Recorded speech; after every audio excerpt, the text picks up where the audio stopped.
Imagine you are sitting across from someone you trust, a friend, a coworker, maybe even a therapist, and you have just told them something real, something heavy, something you have been carrying for weeks, maybe months, and you finally found the words. And before the silence even has a chance to breathe, before you can feel the weight of what you just said, they smile and say, "Just think positive. Everything happens for a reason." You nod. You say, "Thank you." And then you go home, and you feel somehow worse than before you said anything at all. Not because they were cruel, not because they did not care, but because the thing you needed most in that moment was to be heard. And instead, you were redirected, managed, smoothed over like a wrinkle in a bedsheet that was never really meant to be comfortable, only to look clean from a distance. This happens more than we talk about. And it happens not just in conversations with other people. It happens inside your own head. The internal voice that interrupts your sadness with, "But I have so much to be grateful for." The reflex that censors your frustration before it even fully forms. The invisible hand that reaches in and edits your emotional life into something more presentable, more palatable, more acceptable. You have been told, in 1,000 different ways, that negativity is the enemy, that dark feelings are dangerous, that the goal is to be okay, to stay okay, to perform okay, even when you are not. And so you learned to translate your experience into the language of optimism. You learned to wear your cheerfulness like armor. But here is what nobody warned you about. The armor is not protecting you. It is suffocating you. And by the end of this video, you may find that the one thing you thought was keeping you together has actually been quietly pulling you apart. There is a concept in psychology called emotional suppression, and on the surface it sounds straightforward. It is simply the act of pushing feelings down, of choosing not to express what you feel. But what the research has uncovered, slowly, over decades of study, is something far more unsettling than it sounds. When you suppress an emotion, you do not eliminate it. You relocate it. You push it out of your conscious awareness and into the body, into your nervous system, into the quiet architecture of your stress responses. James Gross at Stanford spent years mapping this territory, and what he found was that people who habitually suppress their emotional expression do not experience less stress. They experience more. The physiological activation is higher. The cognitive load is heavier. The body is working overtime to maintain a performance the mind has convinced itself is natural. And forced positivity is suppression wearing a more socially acceptable costume. It is not merely silence. It is replacement. You do not just swallow the grief or the anger or the confusion. You actively override it with something bright and reassuring. I am grateful. I choose happiness. Good vibes only. These phrases have become so embedded in the cultural wallpaper that most people no longer hear them as choices. They hear them as instructions, as moral obligations, as the basic price of admission to being a functioning, likable, spiritually evolved human being. But ask yourself this: when did feeling bad become a character flaw? When did sadness transform from information into failure? When did the full spectrum of human experience get compressed into a performance review where only certain emotions passed? Carl Jung wrote about what he called the shadow, the parts of the self that we refuse to acknowledge, that we hide not just from others, but from ourselves. He was not describing evil. He was describing everything we have been taught to be ashamed of: the envy, the grief, the rage, the longing, the fear. And his warning was not philosophical poetry. It was clinical. What you do not integrate, he said, you will eventually project. What you refuse to feel consciously, you will express unconsciously. Forced positivity does not kill the shadow. It feeds it in the dark. This is worth sitting with for a moment. Because the cultural narrative around positive thinking is seductive precisely because it contains a grain of truth. Attitude does matter. Perspective does shift outcomes. Gratitude is a legitimate psychological intervention. None of this is wrong. The problem is not the tool.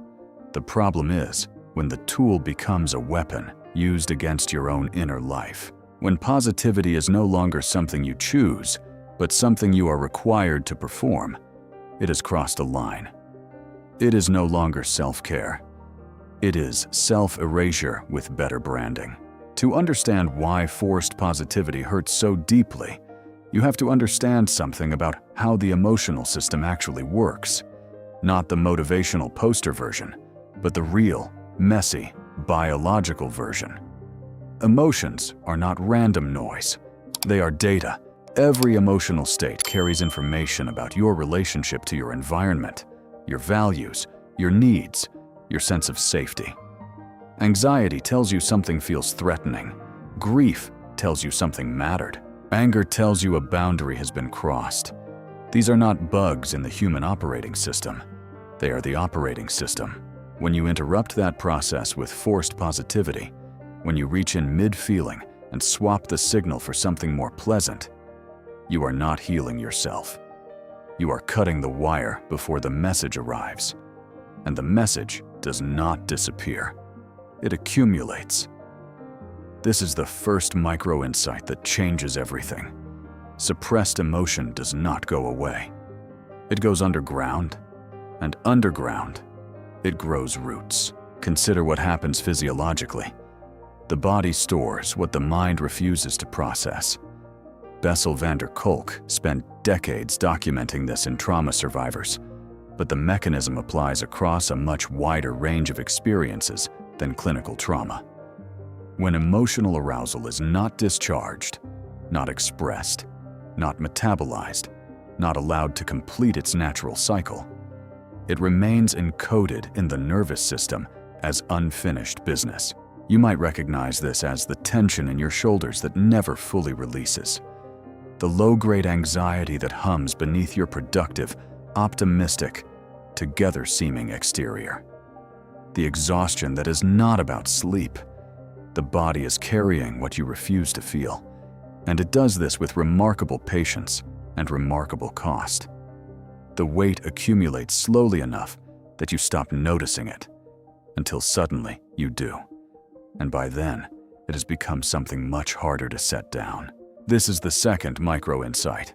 Your body keeps a more honest account than your mind does. Now, here is where it gets sharper.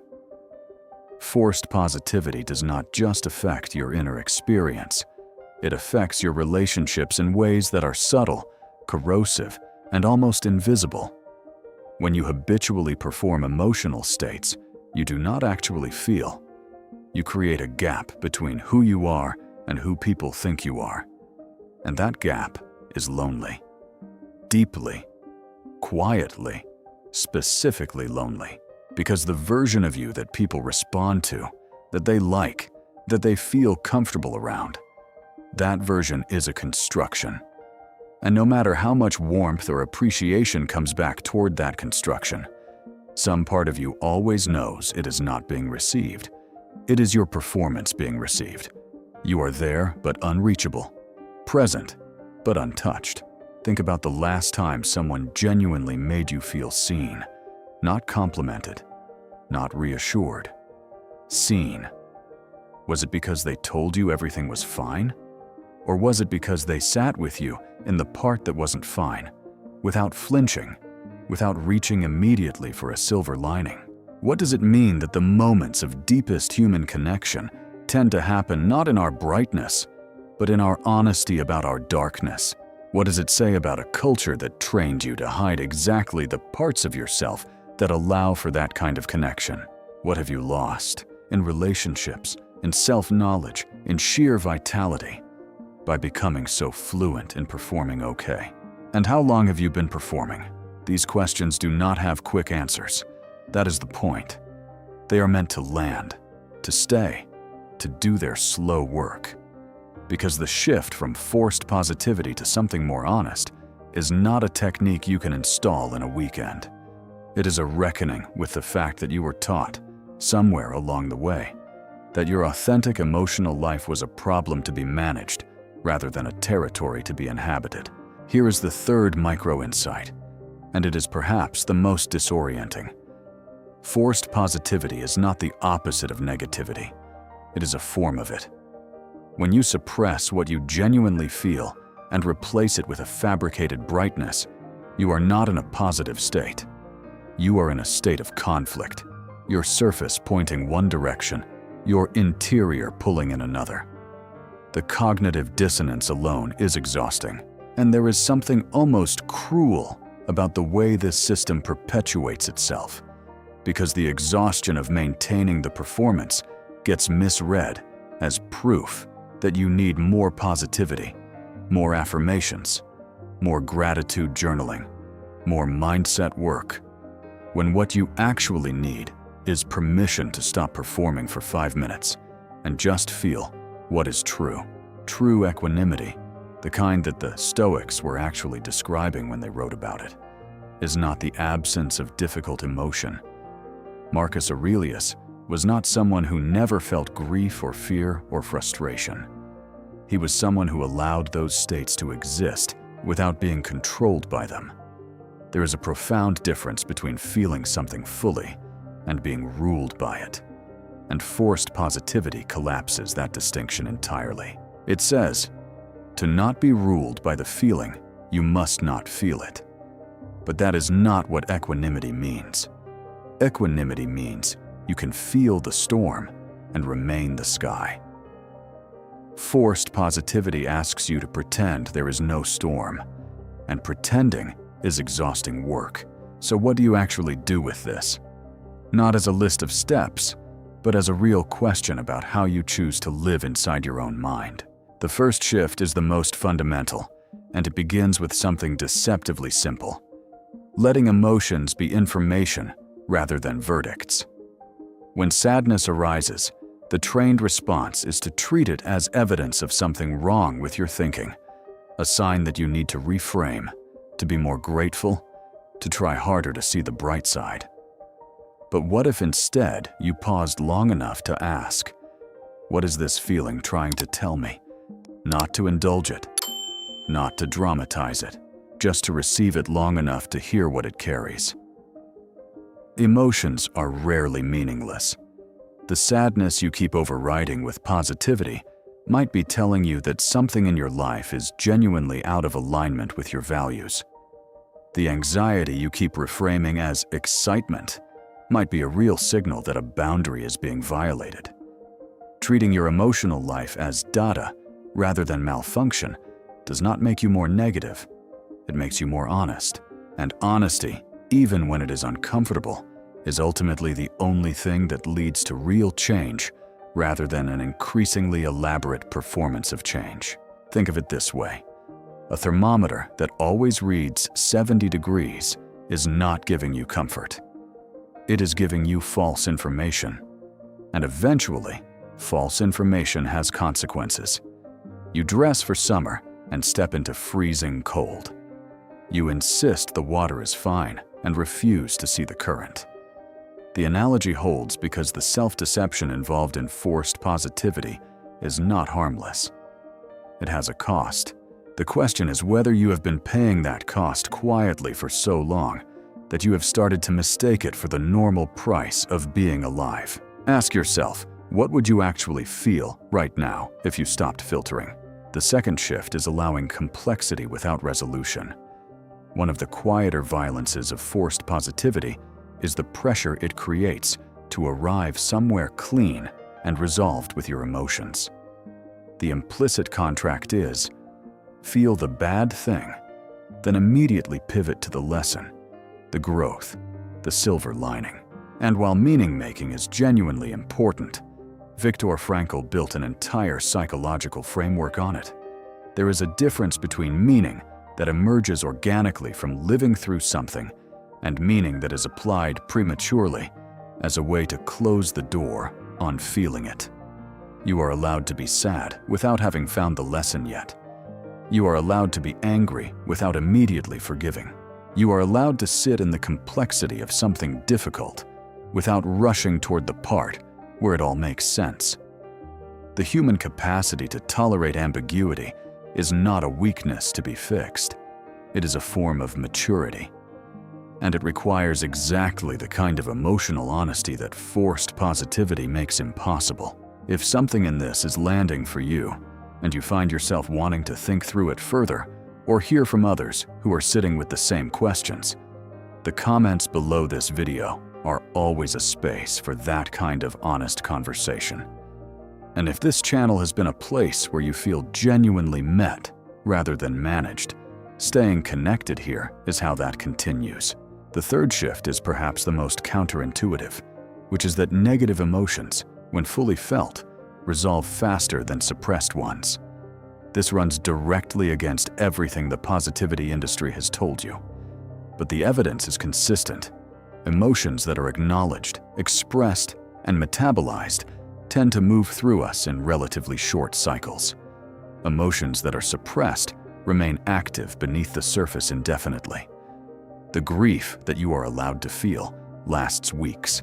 The grief you refuse to feel lasts decades, expressed sideways, leaking out in places you never intended. This is not an argument for wallowing. It is an argument for contact, for letting the wave actually reach you instead of spending all your energy holding it off, because holding it off is never as permanent as it feels. And the wave, when it finally arrives, always comes with interest. The fourth shift is about the company you keep and the environments you inhabit. Forced positivity is not only a personal habit, it is a social contagion. When you are surrounded by people or cultures that punish authentic emotional expression, that respond to honesty with discomfort, that reward cheerfulness and penalize anything that disrupts the surface, that treat being negative as a moral failing rather than a natural human state, it becomes nearly impossible to do the internal work described above. You need at least some relationships where the full range of your experience is not just tolerated, but welcomed, where your difficulty is not immediately problem-solved or spiritually reframed, where someone can sit with you in what is real without reaching for the brightness like a reflex. These relationships are rare. They are also, maybe, the most genuinely nourishing thing available to a human being. And now, here, at the end of all of this, after everything that has been laid out about suppression and shadow and the slow cost of performance, here is the thing that might undo all the other things in the best possible way. The paradox at the center of all of this is not that positivity is bad. It is that the pursuit of positivity, when it is compulsive and defended and walled off from the rest of experience, is itself a form of suffering. The people you have met who carry the most genuine lightness, the ones who feel truly at ease in themselves rather than performing ease, are almost never the ones who avoided darkness.